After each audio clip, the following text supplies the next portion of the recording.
It's a beautiful, beautiful sunset in Indiana. Had to be outside, and I have to admit that I got taken in by a story.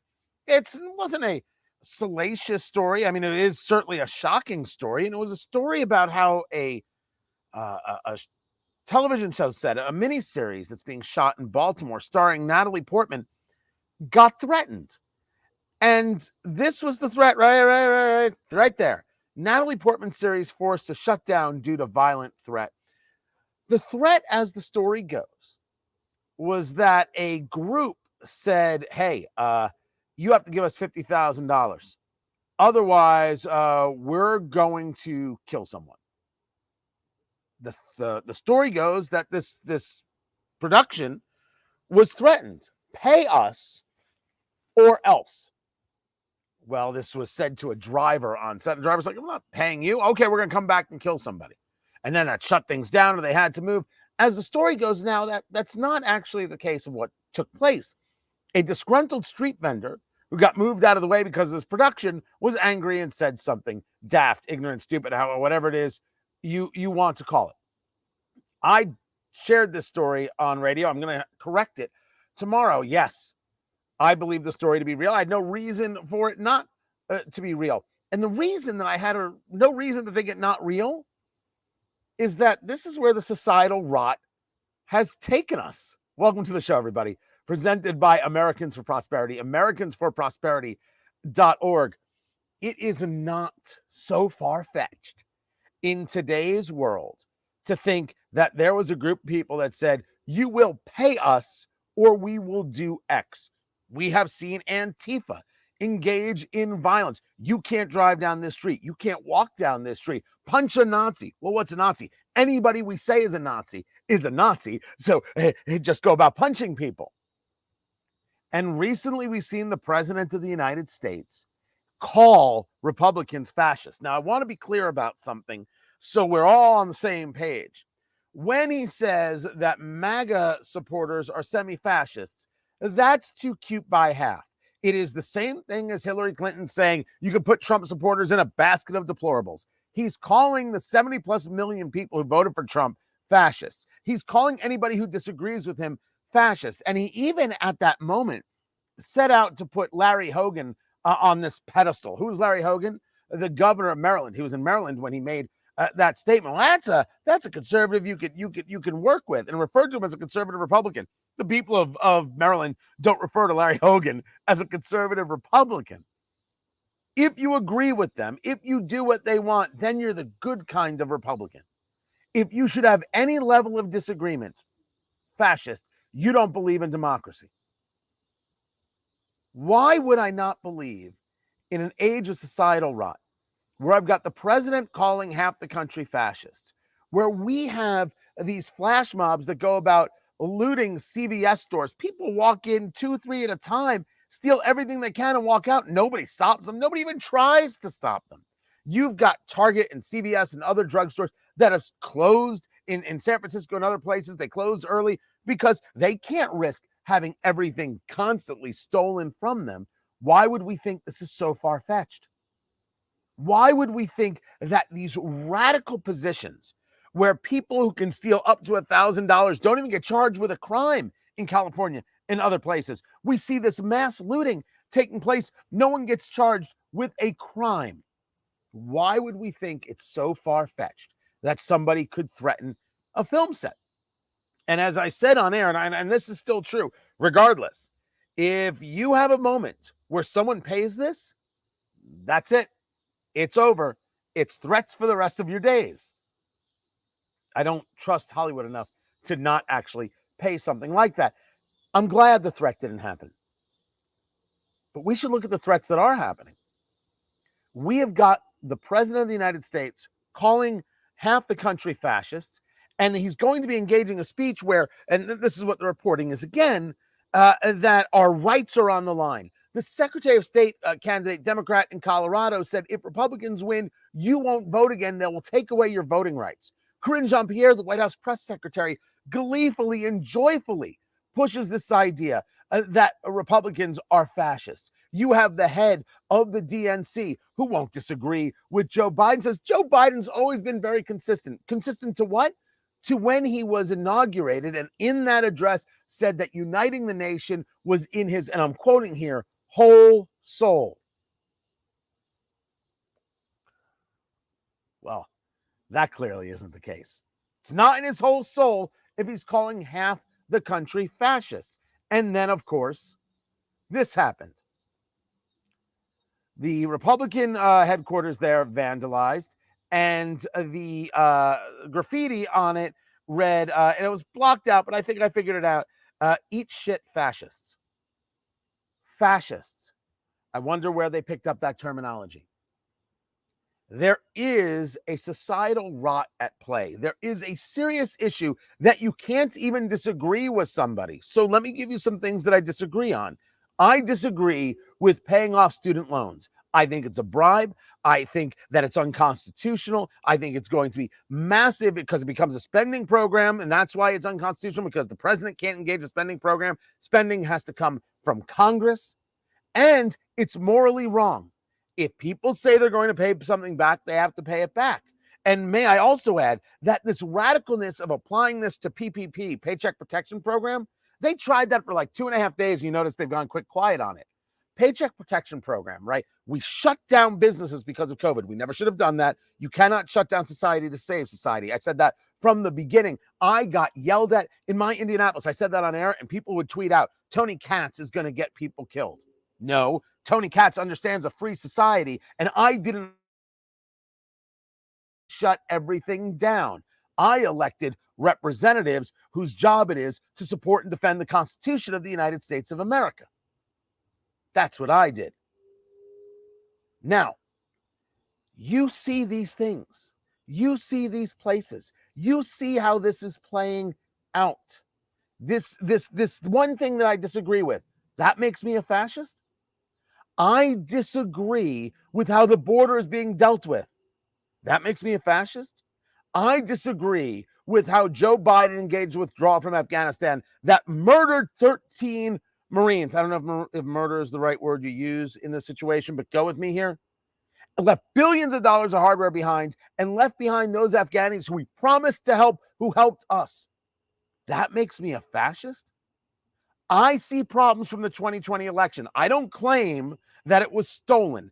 I see problems with Pennsylvania, where the judicial branch usurped the authority of the legislative branch in deciding that certain ballots were allowed. And I say that's not acceptable. That makes me a fascist, a rational conversation based on the data. And the answer is yes. Because for a party like that, what we're seeing in today's Democratic Party, disagreement is, of course, violence. They believe this to be true. As a matter of fact, we know it to be true because look how they are acting. Look at what the president says. Look at what the press secretary says. Look at what the head of the DNC says. Look at what they say all over MSNBC. Disagreement is fascism. Now, they want to relate it all to January 6th.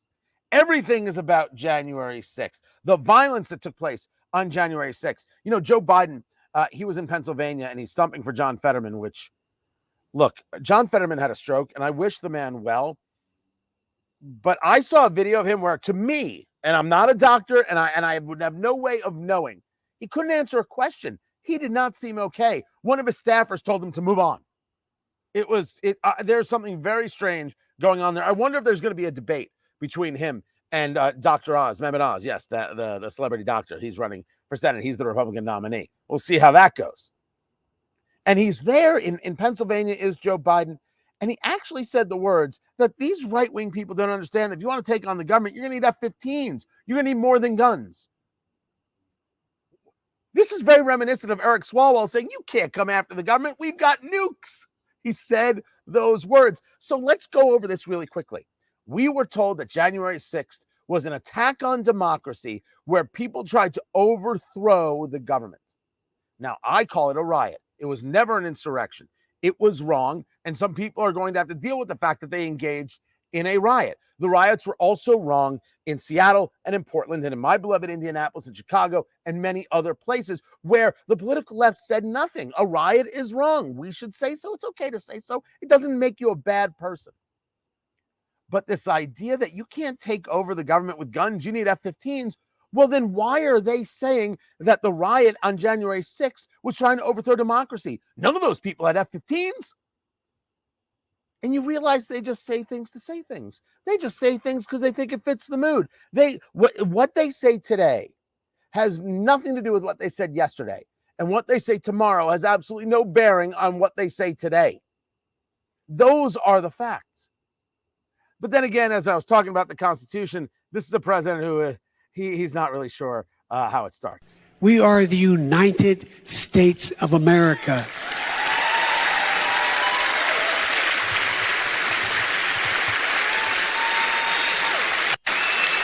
And when we are united, there is not a single thing we cannot do. Not a single thing. I mean it. So, folks, let's remember who in God's name we are. I really mean it. What our values are. What we believe. We the people. That's how our Constitution starts, the Declaration. We the people. The Declaration, I believe, I'm going by memory here, one in the course of human events. Isn't that how it starts? Should I check? Should I take the time? Let's see. Let's go to any search engine and type in the Declaration of Independence. All right. There it is right there. Oh, look at that. I'm right. It's good to know. It's good to know. The Constitution is we the people in order to form a more perfect union. It's like he never saw Schoolhouse Rock. The president has engaged in a violent attack against half the country. And the country is taking him up on this. And I shouldn't say the country. Half the country is taking him up on this. Media outlets are taking him up on this. The Democratic Party not standing up and saying this is not how we act. They are backing him up on this. So why wouldn't I believe that some group threatened a Natalie Portman production and said, pay us $50,000 or we'll kill somebody? There was no reason not to believe that story. That story turned out not to be true. And I'm glad about that. But look at what's going on around us. And you realize, man, it's totally believable. It's totally believable. I've said on the air, and I don't see how it's not true. I'm worried about the election because it's very obvious that the Democratic Party is ginning people up to engage in violence pre, during, or post. If they should lose the House of Representatives, oh my gosh, it was just such a it was stolen and it was rigged and these fascists, and we can't allow this. Is this what we're going to have? Is this it? Are we going to have engagements of threats, possibilities of violence beforehand? Now, I think that Lindsey Graham was certainly speaking well out of his depth when he made the line, and I never heard him say it. So I'm going by the reporting that I saw. If Trump is indicted, there's going to be riots in the streets. Gosh, I hope not. I also don't want the man to be indicted on what, based on all the information we have right now. I don't wish for violence. I want the country to be the country for the love of the Lord. But look at what Joe Biden's doing. Look at what the Democratic Party is doing. How can this not be seen as acts of violence? It is what it is, what it is. And if you want to tell me, but Trump, that's a ridiculous nonsense excuse. You can talk about Trump from now until the end of time. What are you going to say about what Biden is saying? Fascists?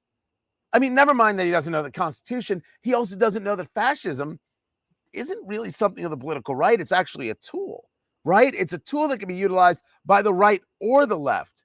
A little bug in my face right there. And Mike, I'm with you. Biden is a 50-year politician sworn to defend the Constitution. Do you expect him to know what it says? Yes, I do. We're in a bad spot, and it's getting uglier.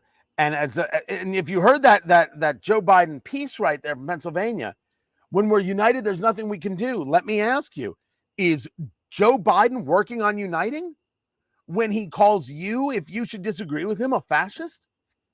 Why isn't there a single Democrat willing to stand up and say, this is too far, Joe Biden is wrong? All they ever ask of Republicans is, admit this is wrong, admit that is wrong, admit Trump's wrong, admit that. You can't admit this is wrong? This is wrong. It's just wrong.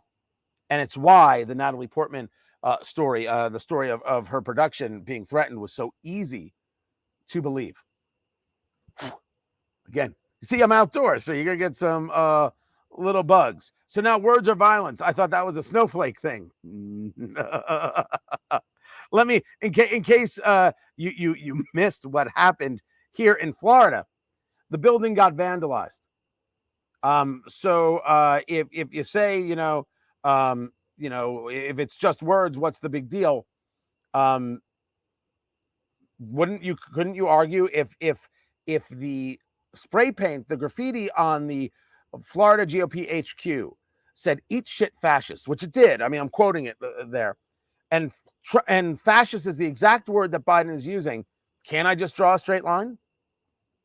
Can't I say, like we should say, that elected officials maybe have to hold themselves in a different type of light and recognize the power of their words? I'm sorry, there it was. There it was. It would seem to me that they should. It seems to me that they should want to.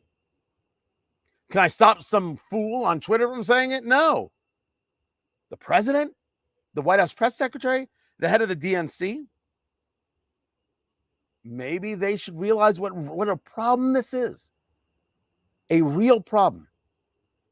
Adding on to the already existing issues of the societal rot, the cultural rot. We'll dig into more of it. Guys, appreciate you being here. And my thanks to Americans for Prosperity, AmericansForProsperity.org. Big believers in free speech. I also believe in free speech. Free speech also has, responsibility.